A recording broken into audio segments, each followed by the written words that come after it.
Donc, effectivement, moi, je vais vous parler d'un des leviers que nous pourrons utiliser, que nous devons utiliser donc pour adapter l'élevage bovin laitier au changement climatique. Et donc, c'est le levier de la génétique animale. Donc, avant toute chose, je voulais vous dire que ces travaux ont été réalisés par l'UMT IBIS. Et là, en l'occurrence, ce que je vais vous présenter, c'est notamment par moi, INRAE, et par des collègues de l'Institut de l'élevage. Donc, comme Florence vous l'a expliqué, donc, le changement climatique va entraîner une augmentation des températures moyennes et a déjà entraîné une augmentation des températures moyennes, mais aussi de la fréquence des événements climatiques extrêmes comme les vagues de chaleur. Or, pour les bovins, l'exposition à des températures élevées va avoir des conséquences négatives sur l'ensemble de leur performance. Et donc, dans ce contexte, il pourrait être utile d'identifier des animaux tolérants à la chaleur au sein même des races à fort potentiel de production, à condition bien sûr qu'ils arrivent à produire, se reproduire et avoir une santé suffisante. Donc les travaux que je vais vous présenter là s'articulent autour de deux axes. D'un point de vue, donc dans un premier temps, d'un point de vue populationnel, on a essayé d'estimer, on a estimé l'effet du stress de chaleur sur les performances des vaches laitières élevées en France. Et dans un deuxième temps, au niveau individuel, on a voulu savoir s'il existait une variabilité entre les animaux dans cette réponse au stress de chaleur. Et donc, est-ce qu'il est possible d'envisager une sélection sur des animaux plus tolérants à la chaleur ? Donc cette étude, elle est basée sur ce sont des mesures indirectes de la tolérance à la chaleur. On n'a pas de mesures physiologiques, mais on va étudier l'évolution des performances en fonction des différentes températures. Et donc pour ça, on va utiliser des données zootechniques. Donc ce sont les données de la base de données nationale, les données qui sont utilisées pour les évaluations génétiques officielles. Donc ce sont des données de contrôle élémentaire avec les quantités de lait, de matières grasses et protéiques, les taux butyro et protéiques, et puis le comptage cellulaire somatique en qualité d'indicateur d'infection de la mamelle. Et puis pour la reproduction, on a étudié le succès ou non aux inséminations en regardant les dates et les résultats d'insémination qui nous donnent un taux de conception. Pour ce qui est des données météorologiques, elles ont été fournies par Météo France, donc via une unité de service agroclim. Et en fait, Météo France estime tout un panel de variables climatiques journalières pour l'ensemble des petits carrés là, de 8 km de côté que vous pouvez voir ici et qui quadrillent l'ensemble du territoire. Donc, dans cette étude, on a utilisé comme indicateur météorologique un indicateur qui s'appelle le THI pour Temperature Humidity Index, l'indice température-humidité. Et comme son nom l'indique, il dépend de l'humidité, enfin de la température et est légèrement modulé par l'humidité relative. Donc pour vous donner une idée quand même un peu plus précise de ce que c'est que le THI, je vous ai mis ici donc, deux graphiques. Et avec celui de gauche, vous avez l'évolution, enfin les températures moyennes qu'on a rencontrées dans notre jeu de données. Et ici sur l'axe des Y, les humidités relatives. Et ici, le niveau de THI est indiqué par le gradient couleur, en fait. Donc, quand vous avez un point qui est plutôt jaune, vous avez un THI faible aux alentours de 20. Et puis, plus le THI augmente, plus vous allez avoir donc une couleur orangée, et donc jusqu'à du orange vif pour un THI de 75-80. Et donc à côté, vous avez donc sur le graphique de droite une représentation aussi de ce qu'on trouve donc dans nos jeux de données. Hein. Donc là, je vous ai donné c'est un jeu de données Montbéliard avec les deux rangs de lactation, première et deuxième lactation. Donc les deux graphiques sont très similaires. Ce que vous pouvez voir, c'est que le THI rencontré sur notre territoire national, donc plutôt dans le nord de la France, là où principalement basé l'élevage laitier, hein, donc il va entre un peu moins de 20 et un peu moins de 80, avec une moyenne qui est située aux alentours de 50. Et je vous ai placé ici le THI 70 parce que je vais y revenir de temps en temps dans la présentation. Un THI de 70, ça correspond à une température moyenne de 22 à 24 degrés. Donc il s'agit d'une température moyenne, donc ça inclut la température nocturne. Sur la température diurne, on peut aller à des maximums de 27 à 29 degrés avec un THI 70. Donc c'est quand même un THI, enfin c'est une valeur élevée pour nos races bovines laitières. Donc je vais passer aux résultats, donc avec déjà la réponse sur les performances par rapport aux différentes températures et par rapport à un stress de chaleur. Donc sur ce graphique, vous avez la réponse sur la quantité de lait produite de différents niveaux de THI. Vous avez les résultats donc, sur les trois races que nous avons étudiées, en vert pour la Holstein, en orange pour la Montbéliarde et en marron pour la Normande, avec les résultats en première lactation qui sont en très plein, et en pointillé les résultats en deuxième lactation. Donc là, je vous ai exprimé les résultats en effet donc, du THI par rapport à un THI optimal, par rapport à une production optimale. Donc j'ai tout, elles sont toutes centrées sur 0 au départ. Enfin, j'ai tout remis à 0 ici sur le THI optimal, parce que comme les niveaux de production sont différents, c'était plus simple pour comparer ce qui se passait dans les différentes races. Et donc, ce que j'appelle le THI optimal, qui est situé là donc avec le cercle bleu, c'est le THI pour lequel la production est maximale. Et en fait, on voit que déjà, ce qu'on voit globalement pour l'ensemble des courbes, c'est que les trois races réagissent à peu près de la même façon, avec assez peu de différence entre les deux rangs de lactation étudiés. Et on voit qu'avant ce THI optimal et après, on a une chute de production. Et la chute de production, elle est plus importante pour ce qui est après, donc ce qui est ici, donc des températures plus chaudes que la moyenne. Et donc, voilà, il n'y a pas forcément de stress thermique, mais en tout cas, on n'est plus dans des conditions optimales.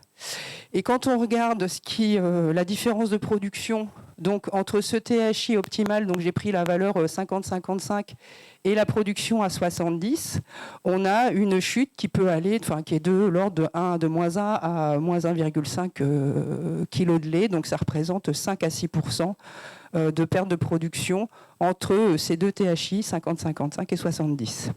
Et ça, en fait, c'est un résultat qui est répétable entre les races et entre les rangs de lactation, ce qui n'était pas forcément un résultat auquel on s'attendait au départ. Donc sur ces graphiques, je vous donne les résultats là, donc en haut pour les quantités de matière grasse à gauche et matière protéique à droite, et en bas pour les taux, donc avec le même jeu de code couleur. Et ce que vous pouvez voir déjà pour les matières en haut, c'est qu'on se retrouve avec un optimum, une plage d'optimum qui est beaucoup plus large que pour le lait, puisqu'en fait, on n'a pas d'effet du froid. La production est à peu près constante jusqu'à un THI de 50-55. Donc là, je vous remets le THI optimal pour la production laitière et vous voyez qu'en fait, la diminution de la production pour les matières, elle est à peu près au même niveau de THI que la diminution de production laitière en fait.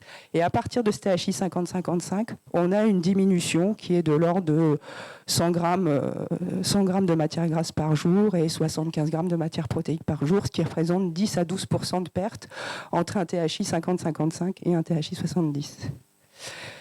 Pour les taux, le résultat est un petit peu différent, mais ça c'est principalement dû à la formule des taux. C'est-à-dire que là, pour les THI faibles, vous n'avez pas de différence de quantité de matière produite. Par contre, vous avez une baisse de la quantité de lait. Donc, si votre quantité de matière est la même, mais que vous la diluez dans moins de lait, automatiquement, ça fait monter les taux. Donc, en gros, le THI optimal pour les taux, il est au plus faible. Enfin, il est là où la quantité de lait est la plus faible, sur les THI froids. Et vous voyez quand même qu'effectivement, toujours à partir de ce THI 55, c'est logique avec ce qu'on a vu pour les deux autres caractères, on a encore une diminution qui est de l'ordre de 2 à 3 points pour le TB et de moins 1,5 à moins 2 points pour le TP. Donc là, je vous ai mis les résultats pour le taux de conception à la première insémination. Désolée pour ce vilain terme anglais qui est resté, le conception rate. Donc je n'ai les résultats que pour la première lactation. C'est pour ça que vous n'avez qu'une courbe par race. Et en fait, ici, on n'a pas vraiment d'effet à THI 50-55 qui peut être observé. On voit bien qu'à Holstein, ça commence à diminuer un peu dès les premiers THI, mais il y a un effet qui est relativement modéré. Et par contre, pour toutes les races, on a vraiment une inflexion du taux de réussite, une chute des performances à partir d'un THI 60. Et THI 60, c'est à peu près 15-16 degrés. Et donc là, si on se place à THI 70, on est à moins 8 points pour la Holstein, et puis moins 2 et moins 3 pour la Montbéliarde et la Normande. Alors, ça peut aller très très loin, ces pertes de performance. Je ne vous ai pas mis toutes les valeurs les plus extrêmes, parce que forcément, les inséminations, elles sont quand même plutôt faites en hiver, et j'ai un petit manque de données sur vraiment les THI les plus élevés. C'est d'ailleurs pour ça qu'en Normande, la courbe est tronquée, en fait. Donc voilà, il fallait quand même un minimum d'effectifs pour pouvoir présenter les résultats. Donc, en conclusion de cette première partie, la température optimale pour les vaches laitières, donc des trois races que je vous ai présentées, Holstein, Montbéliarde et Normande, élevées en France, elle est actuellement au maximum de 13 degrés pour la production et les cellules. Je n'ai pas eu le temps de tout vous montrer, mais pour les cellules, on a aussi des performances. Alors, pour les cellules, c'est une augmentation du nombre de cellules dans le lait, forcément. Donc, à partir de 13 degrés. Et pour la fertilité, on est plutôt aux alentours de 16 degrés. Donc la deuxième partie de cette présentation, ça va être effectivement, ce qu'on voulait savoir, c'est est-ce qu'on a des différences entre animaux dans cette réponse au stress de chaleur? Est-ce que certains résistent mieux que d'autres? Et donc ça, pour nous généticiens, ça passe par ce qu'on appelle des études d'interaction entre génétique et environnement. Là, en l'occurrence, l'environnement, ce sera le THI. Donc là, vous avez un exemple de ce qu'est une évaluation génétique sans prise en compte des interactions entre génétique et environnement. Et donc, vous avez 3 animaux qui, quel que soit l'environnement, ont toujours la même valeur génétique. Ça peut être pour n'importe quel caractère. Ça marche toujours de la même façon. Et donc, quel que soit le THI, quel que soit l'environnement, le classement des animaux reste inchangé. Et on a toujours effectivement le vert foncé qui est légèrement supérieur au vert moyen. Et non, vous n'avez que 2 verts foncés, mais c'est pas grave. Et le vert clair qui est un peu plus faible. Dès lors qu'on prend en compte des interactions entre génétique et environnement, on peut avoir des valeurs génétiques qui évoluent le long du gradient THI. Et là, notre animal vert clair qui était systématiquement avec une valeur génétique inférieure se retrouve à pouvoir avoir des valeurs génétiques, un niveau génétique possiblement meilleur à des THI élevés. Et donc, avec des études d'interaction génétique-environnement, il est possible de voir le classement entre animaux qui peut évoluer en fonction du THI. Donc ça, c'est le cas théorique. Dans la vraie vie, on a des résultats qui sont un petit peu moins flagrants quand même. Donc je vous donne par exemple ici une prédiction de performance au travers la prédiction des quantités de matière protéique en première lactation en fonction du THI. Et donc là, vous voyez bien que ce qu'on prédit comme quantité de protéines produites, c'est assez stable jusqu'à un THI de 50, parce qu'il y a peu d'effet du THI sur la production de la matière protéique, jusqu'à un THI de 50. Et à partir de 50-55, on a une diminution de la quantité de protéines dans le lait pour tous les animaux. Là, c'est pour 7 taureaux Montbéliard, c'est équivalent pour tous les animaux. Donc, ce que vous pouvez voir déjà sur ces prédictions de performance, c'est que déjà, les meilleurs animaux restent en gros les meilleurs animaux, quel que soit le THI. En fait, on a quand même relativement peu de reclassement. Et puis, vous avez quand même certains animaux qui ont une diminution de leur performance qui est plus importante que les autres quand on arrive sur du stress de chaleur, en fait. Vous avez par exemple les taureaux jaunes et rouges qui ont une diminution de performance, mais qui est moindre par rapport à celle du taureau vert. Et ça, ce qu'on observe, à la fois cet aspect de peu de reclassement, mais aussi donc, de différence dans la vitesse de la pente, en fait, on l'observe pour tous les caractères, que ce soit de la production, de santé de la mamelle ou de fertilité. Et on l'a observé pour les 2 races, parce qu'en fait, en normand, les calculs sont encore en cours, mais en tout cas, en Holstein et en Montbéliard, on l'observe. Et donc, ce qui nous a intéressé, nous, après, c'était de savoir si est-ce qu'il y a un lien entre le niveau génétique à THI 50, donc c'est le THI moyen actuel, donc le THI auquel en gros les animaux sont sélectionnés aujourd'hui, donc en gros la valeur génétique aujourd'hui à THI 50. Est-ce qu'il y a un lien entre cette valeur génétique et l'intensité de la pente à THI 70, la force, la rapidité de la diminution des perfs? Et donc oui, on a trouvé une tendance. C'est-à-dire que pour les productions, lorsqu'il y a de fortes chaleurs, les meilleures productrices ont une diminution de leur production plus rapide que les moins bonnes productrices. Donc, comme ce que je vous ai dit, les meilleurs restent les meilleurs, les moins bons restent les moins bons, mais par contre, la chute des meilleurs est plus importante. Donc, en gros, les différences de production vont s'atténuer avec le stress de chaleur. Quand on regarde au niveau des mammifères via le comptage de cellules somatiques, eh bien, il se trouve que les femelles les plus sensibles à THI 50 sont encore plus sensibles à THI 70. Donc le stress de chaleur va amplifier la sensibilité aux mammifères. Et pour la fertilité, c'est un peu le même type de résultat, c'est-à-dire que les moins bonnes reproductrices à THI 50 auront encore plus de difficultés à se reproduire à THI 70. Là encore, le stress de chaleur va amplifier les problèmes de reproduction. Alors ça, malheureusement, en Holstein, on n'a pas de relation comme ça. Il y a aucune relation statistique qui ressort de tout ça.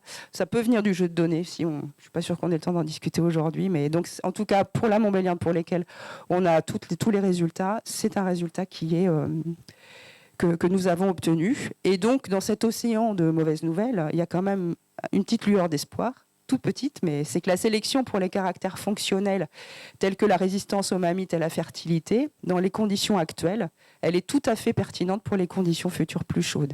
C'est-à-dire que si les plus sensibles seront encore plus sensibles quand il y aura du froid, ça veut dire que celles qui aujourd'hui se débrouillent un peu mieux, ce seront les plus résistantes dans des conditions plus chaudes. Donc voilà, je vais aller vite sur le résumé, juste pour vous dire que justement cette idée de sélection des caractères fonctionnels qui est réalisée aujourd'hui est pertinente pour les conditions futures. Ça pose quand même la question de savoir s'il ne faudrait pas dès aujourd'hui augmenter le poids de ces caractères fonctionnels dans les objectifs de sélection en fait, pour avoir des animaux qui résisteraient mieux. Je vous remercie de votre attention.